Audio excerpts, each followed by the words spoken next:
انما يعمر مساجد الله من آمن بالله واليوم الآخر وأقام الصلاة وآتى الزكاة ولم يخش إلا الله. صدق الله مولانا العظيم وصدق رسوله النبي الأمين الكريم ونحن على ذلك لمن الشاهدين والشاكرين والحمد لله رب العالمين.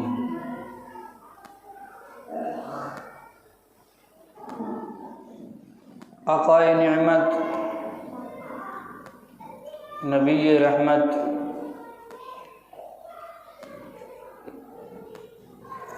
قاسم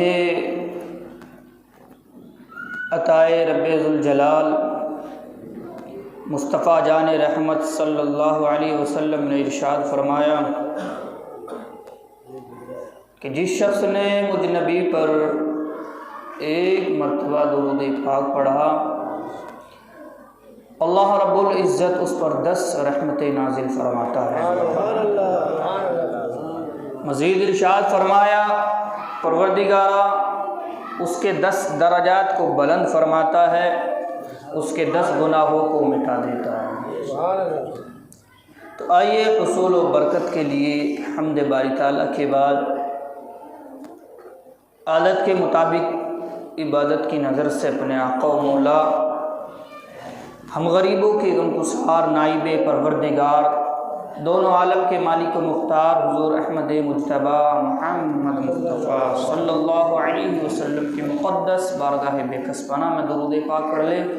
اللہم صلی علی سیدنا و شفیعنا و حبیبنا و کریمنا و ملجانا و مأوانا محمد مبارک وسلم۔ صلو علیہ صلاۃ و سلام علیک یا رسول اللہ صلی اللہ علیہ وسلم۔ الصلاۃ والسلام علیک یا رسول اللہ، الصلاۃ والسلام علیک یا نبی اللہ وعلی آلک و اصحابک سیدی یا رسول اللہ صلی اللہ علیہ وسلم۔ اللہ رب العزت کا شکر، اس مالک کا فضل ہے کہ اس مالک نے ہم گناہگاروں کو ایمان کی دولت عطا فرمائی۔ ایمان کے بعد میں اگر اہمیت رکھنے والی کوئی چیز ہے تو وہ ہے اس مالک حقیقی کی عبادت، سب سے اہم ترین۔ اس مالک کی عبادت سب سے اہم ترین ہے جس خالق کائنات نے ہمیں پیدا فرمایا۔ عبادت کے لیے ایک مخصوص جگہ کا انتخاب کیا گیا، ایک مخصوص گھر کا چناؤ کیا گیا، ایک گھر کو چنا گیا۔ جب عبادت اللہ تبارک و تعالیٰ سے ملاقات کا نام ہے تو جس جگہ ملاقات ہو وہ جگہ بھی شان و عظمت والی ہونی چاہیے۔ کیوں؟ کیونکہ ملاقات دونوں عالم کے رب سے ہو رہی ہے، دونوں عالم کے مالک سے ملاقات ہو رہی ہے۔ یہ ایک اہم سوال ہے کہ آیا جس گھر کے اندر عبادت کرتے ہیں اس کے کیا تقاضے ہیں، اس کے کیا آداب ہے، اس کی کیا فضیلت ہے، اس کی کیا عظمت ہے؟ تو یہ صرف میں اور طے، آپ اور میں طے نہیں کریں گے، یہ تو اللہ نے قرآن میں فرما دیا۔ کچھ ضروری علمی باتیں انشاءاللہ آج کے اس علمی گفتگو میں ہم سنیں گے، اور انشاءاللہ اللہ کی بارگاہ میں دعا کرتے ہیں کہ مولا مجھے اور آپ کو ان پر عمل کرنے کی توفیق عطا فرمائے۔ اللہ رب العزت نے قرآن مجید فرقان حمید کے اندر ارشاد فرمایا انما یعمر مساجد اللہ من آمن باللہ، کہ اللہ تعالیٰ کے نزدیک سب سے اچھی جگہ، قرآن کریم کا ترجمہ ہے یہ، اللہ نے ارشاد فرمایا کہ اللہ تعالیٰ کے نزدیک سب سے اچھی جگہ مسجد ہے۔ سبحان اللہ، اللہ تعالیٰ کے نزدیک سب سے اچھی برکت والی جگہ کون سی ہے؟ مسجد ہے۔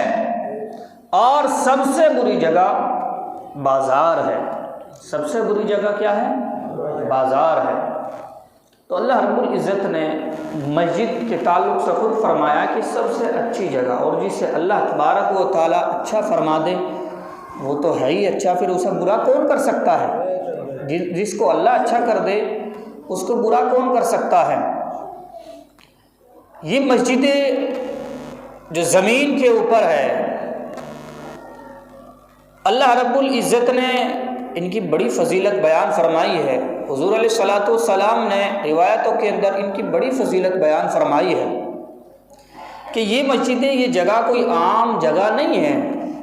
ان جگہوں کے تعلق سے سیدنا حضرت انس بن مالک رضی اللہ تعالیٰ عنہ کا قول ہے کہ زمین کا ہر وہ ٹکڑا، زمین کا ہر وہ ٹکڑا، ہر وہ حصہ جس پر نماز ادا کی جاتی ہے یا ذکر خدا کیا جاتا ہے، وہ ارد گرد کے تمام قطعات پر، تمام ٹکڑوں پر، تمام زمین پر وہ فخر کرتا ہے۔ ارد گرد کی جتنی جگہیں ہیں، جتنے ٹکڑے ہیں، وہ مسجد کی جگہ پر فخر کرتی ہے کہ اللہ نے تجھے وہ مقام عطا فرمایا جو ہمیں نہیں ملا ہے۔ اللہ نے تجھے وہ مقام عطا فرمایا کہ جب بندہ اللہ کے نزدیک ہوتا ہے، اس سے ملاقات کرتا ہے، تو وہ تیرے اوپر اپنی پیشانی کو ٹیک دیتا ہے، تیرے اوپر اپنے جسم کے گھٹنے کو، ہاتھ کو، اعضاء کو لگا کر اس مالک حقیقی کی عبادت کو بجا لاتا ہے۔ تو یہ دیگر جو زمینیں ہیں وہ مسجد کی زمین پر کیا کرتی ہیں؟ فخر کرتی ہیں۔ اب زمین تو فخر کرے بے جان ہو کر، اور انسان اس کی بے حرمتی کرے، دیگر چیزیں تو اس چیز پر فخر کرے، لیکن انسان اس کی بے ادبی کرے، انسان اس کا ادب نہ بجا لائے، تو پھر اس کی وعیدیں بھی بیان فرمائی جو اس کی بے حرمتی کرتے ہیں۔ فضیلت کتنی ہے مسجد کی کہ عقبہ بن عامر رضی اللہ تعالیٰ عنہ سے مروی ہے کہ سیاح لامکہ نازش ہر دو جہاں حضور صلی اللہ علیہ وسلم نے ارشاد فرمایا، ہر قدم کے بدلے، یعنی جو مسجد کی طرف چلا بطور عبادت کی نیت سے، سمجھ گئے، صرف عبادت کی نیت سے، اگر کوئی چوری کی نیت سے چلا کہ مسجد میں جانا ہے، جس کی اچھی چپلیں ہوں گی، اچھے جوتے ہوں گے، چرا کر لے آؤں گا، تو اب اس کو اجر نہیں ملے گا، بلکہ اس کو اس کی سزا ملے گی۔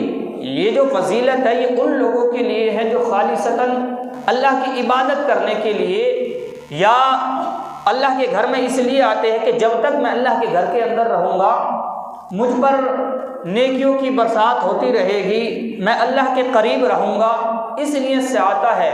تو اس کے لیے کیا فضیلت ہے کہ ہر قدم کے بدلے 10 نیکیاں لکھی جاتی ہیں۔ سبحان اللہ، کتنی؟ 10 نیکیاں لکھی جاتی ہے۔ اور جب گھر سے نکلتا ہے واپسی تک نماز پڑھنے والوں میں لکھا جاتا ہے۔ سبحان اللہ، گھر سے نکلتا ہے مسجد کی طرف نیت کر کے، جب تک وہ واپس گھر پر نہیں جاتا، یعنی مسجد کے اندر رہتا ہے، جب تک نماز پڑھنے والوں میں شمار کیا جاتا ہے اس کو۔ اب یہ شمار جو ہے یہ کس کی وجہ سے ہے؟ یہ مسجد کی فضیلت کی وجہ سے ہے میرے بھائی، اس کی بڑی فضیلتیں ہیں۔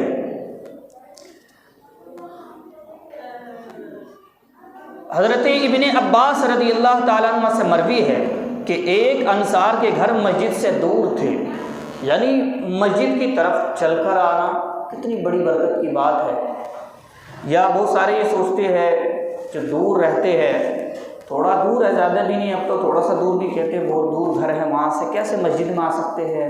ہم اپنے کارخانے میں ہی نماز ادا، بہانہ بناتے کارخانے میں ہی ادا کر لیتے ہیں، اپنے گھر پر ہی ادا کر لیتے ہیں نمازیں۔ تو میرے بھائی، ایک صحابی نے حضور علیہ الصلوۃ والسلام، انصار صحابی تھے، ان کے گھر مسجد سے دور تھے، مسجد نبوی سے دور تھے۔ انہوں نے کہا کہ یا رسول اللہ صلی اللہ علیہ وسلم، اگر آپ اجازت دیں تو مسجد نبوی کے قریب کچھ جگہ خالی پڑی ہے، ہم اپنا گھر یہاں پر آ کر بنا لیں، ہم دور سے چل کر آتے ہیں۔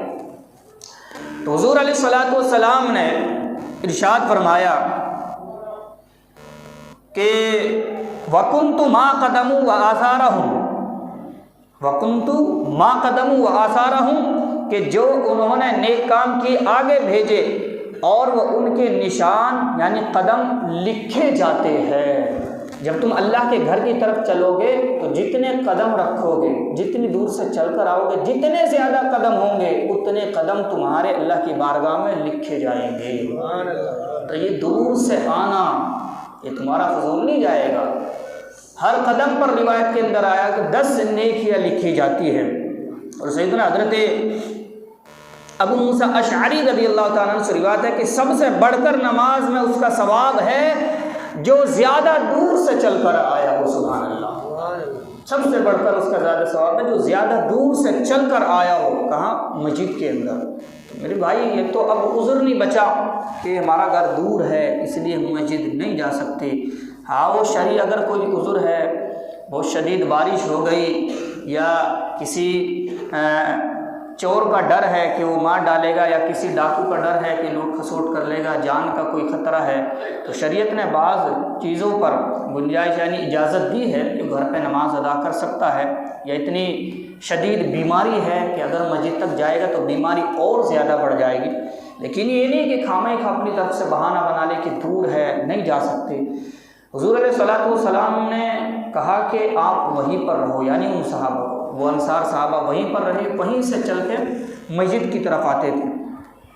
حضرت ابی بن کعب رضی اللہ تعالیٰ عنہ کہتے کہ ایک انصاری کا گھر بہت زیادہ دور تھا اور کوئی نماز ان کی قضا نہ ہوتی، یعنی بہت زیادہ دور تھا لیکن اس کے باوجود بھی ان کی کوئی نماز قضا نہ ہوتی۔ ان سے کہا گیا کاش کہ تم کوئی سواری خرید لو کہ اندھیرے اور گرمی میں اس پر سوار ہو کر آؤ۔ انہوں نے جواب دیا میں چاہتا ہوں کہ میرا مسجد کو جانا اور پھر گھر کو واپس آنا اللہ کی بارگاہ میں لکھا جائے، یعنی جتنے زیادہ قدم ہو، جتنی زیادہ دور سے میں چل کر آؤں اللہ کی بارگاہ میں لکھے جائے۔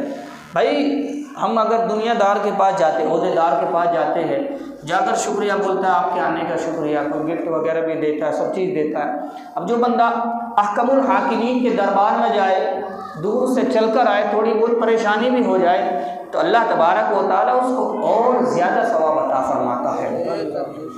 سیدنا حضرت ابو ہریرہ رضی اللہ تعالیٰ عنہ سے مروی ہے کہ مصطفیٰ جان رحمت، شمع بزم ہدایت، نوشہ بزم جنت، حضور علیہ الصلوۃ والسلام نے ارشاد فرمایا کہ جو شخص مسجد میں صبح یا شام کو جائے اللہ عز و جل شانہ اس کے لیے جنت میں مہمانی تیار کرتا ہے جتنی بار جائے۔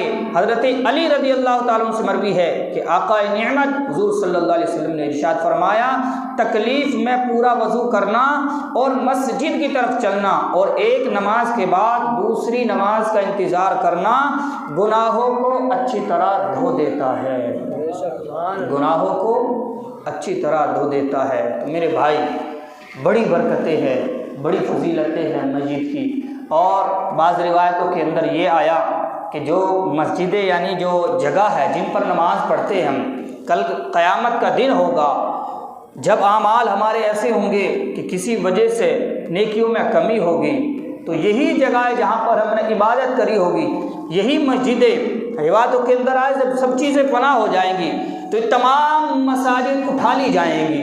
اور روایتوں کے اندر یہ آیا کہ بعض لوگ یہ بھی سوچتے ہیں کہ اگر مسجد کی تعمیر سے اوپر گھر بنا لیا تو یہ غلط کیا، ایسا کچھ نہیں ہے، بلکہ مسجد اس دیواری حدود کا اصل نام نہیں ہے، بلکہ مسجد تو حقیقتاً زمین کے نیچے جتنی جگہ ہے وہاں تک بھی مسجد ہے، اور زمین سے اوپر جو مسجد کی حد ہے وہاں تک مسجد ہی مسجد ہے وہ تمام جگہ۔ تو یہ مسجدیں اٹھا لی جائیں گی اور کل قیامت کے دن جو ان کے اندر عبادت کرتا ہوگا، ان کا ادب بجا لاتا ہوگا، ان کا احترام کرتا ہوگا، یہ مسجدیں رب کی بارگاہ میں سفارش کریں گی، اللہ تبارک و تعالیٰ ان کی سفارش کو اپنی بارگاہ میں قبول فرمائے گا۔ اللہ کے خاص گھر ہے، اس نے فضیلت دی ہے۔ جب یہ مسجد ہمارے لیے اللہ کی بارگاہ میں سفارش کریں گی، مولا فلاں تیرا بندہ میرا بڑا خیال رکھتا تھا، بڑا احترام کرتا تھا، میرے اندر آتا تھا، میرے اوپر آتا تھا، عبادت کرتا تھا، تو یہ چیزیں گواہی دیں گی۔ مسجد کے ادب کے اندر کیا کیا چیزیں آتی ہیں۔ مسجد کا ادب بہت ضروری ہے۔ جب ہم گھر سے چلے تو پاک و صاف ہو کر اپنے گھر سے چلے، کیونکہ یہ بھی ایک ادب ہے کہ پاک و صاف ہونا، پاک و صاف ہو کر آنا، یہ بھی ایک ادب ہے۔ جب مسجد کے اندر داخل ہو تو نیت کر کے اعتکاف کی داخل ہو مسجد کے اندر، ہو سکے تو گھر ہی سے وضو وغیرہ بنا کر گھر سے ہی آئے، اعتکاف کی نیت کر لے، نویت سنت الاعتکاف، سیدھا قدم مسجد کے اندر رکھے اور اعتکاف کی نیت کر لے۔ اور ایک خیال یہ بھی رکھے جو اب مشہور ہو گیا کہ مسجد کے اندر گھستے ہی بلند آواز سے سلام نہ کرے، مسجد کے اندر گھستے ہی بلند آواز سے سلام نہ کرے۔ اس میں احتیاط یہ ہے کہ بہت سارے سنت پڑھ رہے ہوتے ہیں، بہت سارے قرآن کی تلاوت کر رہے ہوتے ہیں، بہت سارے پیشاب گاہ میں بیٹھے ہوتے ہیں، بیت الخلاء کے اندر بھی ہوتے ہیں، اللہ نہ جانے ان کو مسئلہ معلوم نہیں ہے، اگر انہوں نے پیشاب گاہ یا پاخانہ کرتے ہوئے ہی سلام کا جواب دے دیا تو گناہ گار ہوئیں گے۔ یا جو ذکر کر رہے ہوتے ہیں، سنت نوافل پڑھ رہے ہوتے ہیں، ان کے اس میں خلل پڑتا ہے۔ ہاں اگر مسجد کے اندر داخل ہوئے اور کوئی آدمی آپ کی طرف متوجہ ہے، کوئی باہر بیٹھا ہو آپ کی طرف متوجہ ہوا ہو، تو آپ اس کو سلام کر سکتے ہیں، یہ بھی ایک مسجد کے ادب میں سے ہے۔ جب مسجد کے اندر آئے تو اپنا لباس، یعنی وہ لباس ایسا ہو کہ ہم جب عام مجلس کے اندر جائے تو ہمیں عام لوگ حقارت کی نظر سے نہ دیکھیں، ایسا لباس تو ہونا چاہیے۔ یہ نہیں کہ مسجد کے اندر آئے تو وہی جو کام کا لباس ہے، مزدوری کا لباس ہے، پھٹا پرانا یا گند آلودہ لباس، ہم اسی کو پہن کے چلے گئے، اور کسی دوست نے بلایا کہیں پر گئے تو لباس چینج کر کے جا رہے ہیں، تو میرے بھائی خدا را، یہ اللہ کے گھر میں آپ آ رہے ہیں، یہاں آنے کا بھی کچھ ادب ہے۔ کسی بادشاہ کے دربار میں جاتے ہیں تو اس دربار کا ایک قانون ہوتا ہے، اس دربار کا ایک طریقہ ہوتا ہے، لباس صاف ستھرے ہو، ملاقات کا بھی ایک طریقہ ہوتا ہے، لباس صاف ستھرے ہو، خوشبو لگا کر آئے، بالکل عمدہ نہیں۔ حضرت امام اعظم ابو حنیفہ 40,000 درہم کا، جب تہجد کی نماز پڑھنے کے لیے جاتے اللہ سے ملاقات کے لیے، 40,000 درہم کا کپڑا پہن کے آپ اللہ سے ملاقات کے لیے جاتے تھے۔ میں یہ نہیں کہتا کہ آپ لاکھوں کے کپڑے، وہ حیثیت کے مطابق ہے، یعنی جیسے عام مجلس میں جس کپڑے کو ہم پہن کے جانا پسند نہ کرے تو اسے اللہ کی بارگاہ میں آنا کیسے پسند کرتے ہیں؟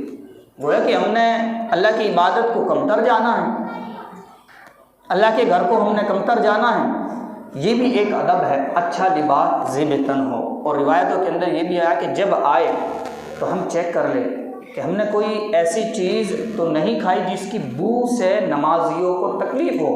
بالخصوص روایتوں کے اندر کچا لہسن، کچی پیاز وغیرہ کا ذکر آیا ہے، یہ کھانا ناجائز نہیں ہے۔ بہت سارے خطبہ مطلقاً کہہ دیتے ہیں پیاز لہسن کھانا ناجائز ہے، نہیں، بلکہ کچی پیاز اور کچا لہسن کھا کر مسجد میں آنا یہ غلط ہے۔ کیوں؟ اس کی وجہ سے ہو سکتا ہے بہت سارے نمازیوں کو تکلیف ہو۔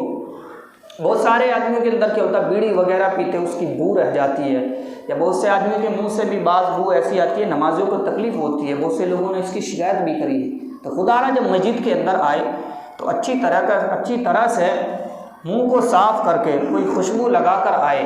پھر بھی اگر کوئی ایسی بیماری جس کی وجہ سے منہ کے اندر سے بو آتی ہے تو بہت ساری چیزیں ایسی ہیں جس سے منہ کے اندر خوشبو ہو جاتی ہے، الائچی وغیرہ، لونگ وغیرہ، ایسی چیزیں کہ جس سے خوشبو پیدا ہو جائے منہ کے اندر۔ کیوں؟ کیونکہ جب نمازی اللہ کے گھر کے اندر آتا ہے اور وہ نیت باندھ کے کھڑا ہو جاتا ہے، روایتوں کے اندر فرشتے اس سے قریب تر ہو جاتے ہیں، یہاں تک کہ اتنے قریب ہو جاتے ہیں کہ اس کے منہ کے قریب ہو جاتے ہیں بالکل۔ اب جس کے اندر سے منہ سے بو آئے بیڑی کی، سگریٹ کی، تمباکو کی، یا جو چیزیں روایتوں کے اندر منع آئی ہے، کچا پیاز، کچا لہسن وغیرہ، تو فرشتے پھر اس سے قریب نہیں ہوتے ہیں پھر اس سے۔ یہ بھی مسجد کے ادب میں سے ایک ادب ہے، تو اس چیز کا احتیاط رکھیں جب مسجد کے اندر داخل ہو۔ تو یہ بھی ایک ادب میں سے ایک ادب ہے کہ مسجد کے اندر اگر کوئی چیز ایسی پڑی ہے کہ جس سے مسجد کو نقصان ہو سکتا ہے، کوئی کوڑا پڑا ہوا مسجد کے اندر، تو اب یہ کوئی ضروری لازمی ہی نہیں ہے، یہ تو اب ہو گیا طریقہ کہ مساجدوں کے اندر خدام رکھ لیے جاتے ہیں صفائی کے لیے، تو اب یہ کوئی ضروری نہیں ہے، ہم مسلمان ہیں، جو فضیلتیں اللہ نے دی ہیں ان فضیلتوں کو تو ہمیں بھی حاصل کرنا نا بھائی، وہ فضیلتیں ہم نے بھی حاصل کرنی ہیں، کیونکہ روایتوں کے اندر آیا کہ جو مسجد کی صفائی کرتا ہے یا مسجد کے اندر سے ایک تنکا بھی اٹھاتا ہے، اللہ رب العزت جنت میں اس کا محل تعمیر فرماتا ہے۔ حدیث پاک کے اندر آیا من بنا للہ مسجدا بنى اللہ بیتا فی الجنہ، کہ جس نے دنیا کے اندر اللہ کے گھر کو تعمیر کیا، اللہ تبارک و تعالیٰ جنت میں اس کا گھر تعمیر کرتا ہے۔ گھر تعمیر کرنے سے مطلب یہ نہیں کہ صرف اینٹوں کو بنا کر کھڑا کر دیا، یہاں اس کی دیکھ بھال بھی ہے۔ ایکسٹرا اگر لائٹیں یوز ہو رہی ہے تو ان کا بھی ضروری ہے کہ ان کو بھی ایکسٹرا، کیونکہ مسجد کی لائٹ اگر یوز ہو رہی ہے تو اس سے کیا ہوگا کہ پیدوں جو بل ہے مسجد ہی کرتی ہے نا، تو اگر ہم تھوڑی سی احتیاط کر لیں گے، اگر ہمیں ضرورت ایک پنکھے نیچے نماز پڑھنے سے ہماری ہو جائے گی، وہاں پر پہلا نمازی پڑھ رہا تو اس کے قریب میں جا کر پڑھ لے بھائی، دوسرے پنکھے چلانے کی کیا ضرورت ہے، ہمارا کام ایک لائٹ سے چل رہا ہے۔ تو احتیاط یہ ہے کہ مسجد ہے، اپنی خواہشات کو گھر پر جا کر پوری کر لے بھائی۔ اس میں یہ بھی ضروری ہے کہ اللہ کے گھر کی اگر ہم نے بظاہر ہم سے نہیں ہوا لیکن نیت یہ رہی کہ اللہ کے گھر کا بچاوا کرنا ہے، تو اس میں اللہ تبارک و تعالیٰ نیتوں پر بھی اجر عطا فرمائے گا۔ دوسرا یہ کہ جب مسجد کے اندر آئے تو اب یہ ایک مسجد کا حق ہے کہ پہلی صف کو پہلے پورا کیا جائے، مسجد کی صف کو جو اگلی صف ہے اس کو پہلے پر کرے، بعد میں پیچھے صفیں بنائے۔ ہمارے یہاں کیا ہوتا ہے کہ آئے مسجد کے اندر وضو کیا، وہ پہلی چوتھی صف میں جا کے نیت پچھلے دروازے پر ہی باندھ لیتا ہے۔ حکم یہ ہے کہ اگر مسجد کے اندر پہلی صف کے اندر جگہ خالی ہے تو پہلی صف کو پر کرے، بعد میں پیچھے صفیں بنائے۔ اور صف کا بھی ایک طریقہ ہے، یہ نہیں کہ آپ دائیں طرف سے شروع کر دیں یا بائیں طرف سے شروع کر دیں، ابتدا جو کرنی ہے صف کی وہ بیچ سے کرنی ہے، امام کے پیچھے سے، پہلے دائیں طرف سے پھر بائیں طرف سے، اسی طریقے سے سب کو پوری کرتے جانا ہے۔ ایک طرف سے نہ تو دائیں طرف سے شروع کر سکتے نہ بائیں طرف سے۔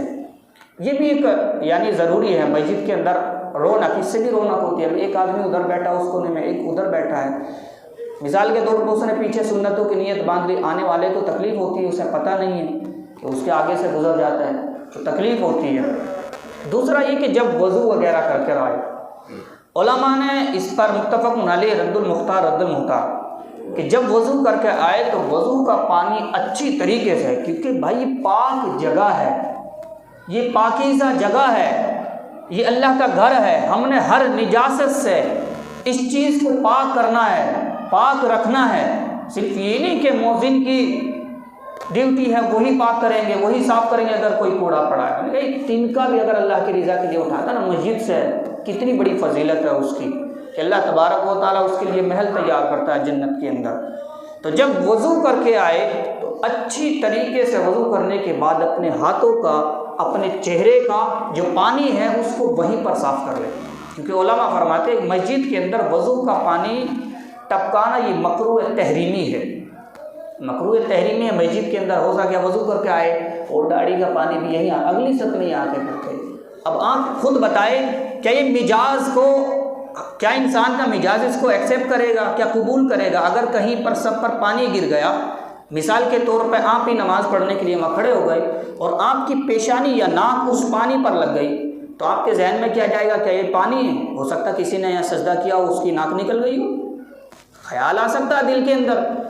اب ساری کی ساری جو دھیان تھا نماز کا وہ بٹ گیا اس کی طرف، دل میں وسوسہ پیدا ہو گیا۔ میرے ساتھ بھی کئی دفعہ ایسا ہوا، اب خیال بٹ گیا ادھر، یار نہ جانے کسی کی ناک ہو، کسی کی ریٹ وغیرہ نکل گئی ہو، نزلہ ہو، تو خدا را اس کا بھی احتیاط۔ یہ بھی مسجد کے ادب میں سے ایک ادب ہے، اچھی طریقے سے پانی صاف کر کے جب مسجد کے اندر داخل ہو۔ دوسرا یہ جب مسجد کے اندر بیٹھے تو دنیاوی بات بالکل نہ کرے، دنیاوی بات مسجد کے اندر بالکل نہ کرے، کیونکہ حدیث پاک کے اندر آیا ہے اللہ ہم سب کو عمل کی توفیق عطا فرمائے۔ ہم اس حدیث کے مصداق بننا نہیں چاہتے۔ حضور علیہ الصلوۃ والسلام نے ارشاد فرمایا آخری زمانے میں ایک قوم ہوگی جو مسجدوں کے اندر دنیاوی بات کریں گے، اللہ تبارک و تعالیٰ کا ان سے کوئی لین دین نہیں ہے۔ اللہ اکبر۔ تو خدا را ہم اس حدیث کے مصداق نہیں بننا چاہتے۔ جب تک مسجد کی حد کے اندر رہے، دنیاوی باتیں اپنی ضرورت کے مطابق نہیں کرنی ہے۔ ہاں اگر دین سے کوئی ریلیٹڈ ہے، مسجد سے کوئی ریلیٹڈ ہے، مسائل کے اعتبار سے کوئی باتیں ہو رہی ہے یا کوئی ضروری مسجد کے کام کے اعتبار سے کوئی بات ہے تو اس کو کہنے میں کوئی حرج نہیں ہے۔ حضرت عمر رضی اللہ تعالیٰ عنہ کہاں؟ مسجد کے اندر بیٹھے ہوئے، دو شخص آئے بیٹھے ہوئے مسجد کے اندر زور زور سے باتیں کر رہے تھے، ملاقات کر رہے تھے آپس میں بیٹھے ہوئے۔ حضرت عمر رضی اللہ تعالیٰ عنہ دیکھا بات کر رہے تو آپ نے، ہمارے یہاں بھی ہوتا کیا ہے، بعض دفعہ ہم سے بھی ہو جاتا ہے، ہمارے بڑوں سے بھی ہو جاتا ہے، اگر بچے بات کر رہے ہیں، شرارت کر رہے ہیں تو چلا کے کر رہے ہیں، چپ بیٹھ جاؤ۔ اب پتہ کیا لگا، یعنی بچوں کا چلانا نادانی کی وجہ سے۔ اب یہ جو آپ نے چلانا کیا کس کی وجہ سے؟ آپ نے بھی تو مسجد کی حرمت کو پامال کیا۔ ہم نے کس طریقے سے سمجھانا ہے؟ حضرت عمر رضی اللہ تعالیٰ عنہ نے دیکھا کہ مسجد کے اندر بیٹھے ہوئے باتیں کر رہے ہیں تو آپ نے ایک کنکر اٹھائی۔ اب یہاں تو کنکر ہے نہیں، تو اس میں احتیاط یہ ہے کہ ہتھیلی پر ہتھیلی ایسے مار کر اشارتاً بھی کہہ سکتے ہیں۔ آپ نے کنکر اٹھائی، کنکر ان کی طرف پھینکی۔ جب کنکر کی آواز ہوئی تو انہوں نے دیکھا، حضرت عمر نے انہیں بلایا، کہا کہاں سے آئے ہو؟ کہا طائف سے آئے ہیں۔ حضرت عمر رضی اللہ تعالیٰ کتنے سخت جملے بولے۔ حضرت عمر نے کہا اگر کاش تم مدینہ کے ہوتے تو تمہیں ضرور میں سزا دیتا۔ کہا اگر تم مدینہ کے ہوتے نا تو میں ضرور تمہیں سزا دیتا، تم باہر کے ہو اس لیے چھوڑ رہا ہوں، یہ اللہ کا گھر ہے، خالصتاً فقط اس رب کی عبادت کرنی ہے، یہاں دنیاوی باتیں نہیں کرنی ہیں۔ اور پھر سنیں دنیاوی باتوں سے کتنا بڑا نقصان ہے میرے بھائی۔ یہ میں اپنے فائدے کے لیے نہیں کہہ رہا کہ صرف مجھے کوئی تکلیف ہوگی یا پریشانی ہوگی، یہ آپ کے بھلے کے لیے، میرے بھلے کے لیے ہے۔ ہم یہاں کس لیے آتے ہیں؟ اللہ کے گھر میں اللہ کی عبادت کرنے آتے ہیں، اپنے گناہوں کی معافی تلافی کے لیے بھائی آتے ہیں۔ اور اگر یہاں اس کا الٹا ہو، آنا ہی ہم آنے کا مقصد ہی پورا نہ ہو، ہم یہاں سے گناہ کا بوجھ اپنے سر پر لے کر جائیں تو کیا فائدہ ہوگا میرے بھائی؟ روایتوں کے اندر آیا کہ جو مسجد کے اندر دنیاوی باتیں کرتے ہیں، فضول باتیں کرتے ہیں، ان کی نیکیوں کو سمجھ گئے گناہ ایسے کھا جاتے ہیں جیسے آگ کو پانی بجھا دیتا ہے۔ اللہ اکبر، جیسے آگ کو پانی بجھا دیتا ہے۔ اور امام بہقی کی روایت کے اندر، ایک روایت کے اندر یہ آیا کہ جیسے ایک جانور چارے کو کھا کر چٹ کر جاتا ہے، ایسے ان کے گناہ نیکیوں کو کھا جاتے ہیں جو دنیا کے باتیں مسجد کے اندر کرتے ہیں۔ کرنا کیا ہے؟ مثال کے طور پر کوئی بچہ شرارت کرنا ہے یا کسی کو کچھ ہم نے کہنا ہے تو احتیاط یہی ہے کہ ہم نے اس کو اشارتاً کرنا ہے۔ اگر اس کی عقل پائے تکمیل تک نہیں پہنچی ہے، یعنی اشارتاً نہیں سمجھ پاتے، تو احتیاطاً اس کو بتا دے کہ آپ ایسا کر لیں۔ خدا را مسجد کے اندر بالکل بھی بلند آواز نہ نکالیں، ہو سکتا ہم اپنے اچھے کے لیے کریں لیکن وہ ہمارے گناہوں کا باعث نہ بن جائے اور گناہوں کا بوجھ ہمارے لیے نہ بن جائے۔ تو یہ اللہ کا گھر ہے، اس کا ادب کرنا ہے، ہم نے اس گھر کی شفاعت کا مصداق بننا ہے۔ کہیں یہ نہ ہو کہ کل قیامت کے دن یہ گھر ہمارے خلاف گواہی دے، اللہ نہ کرے، یہ اللہ کا گھر ہمارے خلاف گواہی نہ دے کہ مولا اس نے تو کوئی ادب ہی نہیں کیا، مسجد نماز تو پڑھتا تھا، ادب نہیں کیا اس نے بالکل بھی، فضول خرچی مسجدوں کے اندر آ کر کوڑا پڑا ہوا ہے، یہ جانا کہ مسجد مؤذن کا یہ تو ذمہ داری ہے وہی اٹھائے گا۔ نہیں، ہم نے فضیلت حاصل کرنی ہے، ٹھیک ہے وہ ان کی ڈیوٹی ہے، لیکن ہم نے اللہ کی رضا کے لیے اپنے نیکیوں میں اضافہ کرنا ہے۔ اس کا ادب احترام ضروری کرے، کسی کو اگر کچھ کہنا ہے تو اشارتاً کہے، احترام ضروری ہے۔ دیکھو ادب سے ہی انسان اونچا ہوتا ہے، بے ادب کبھی اونچا نہیں ہوتا، بے ادب اونچا بھی نیچا ہو جاتا ہے، لیکن ادب سے انسان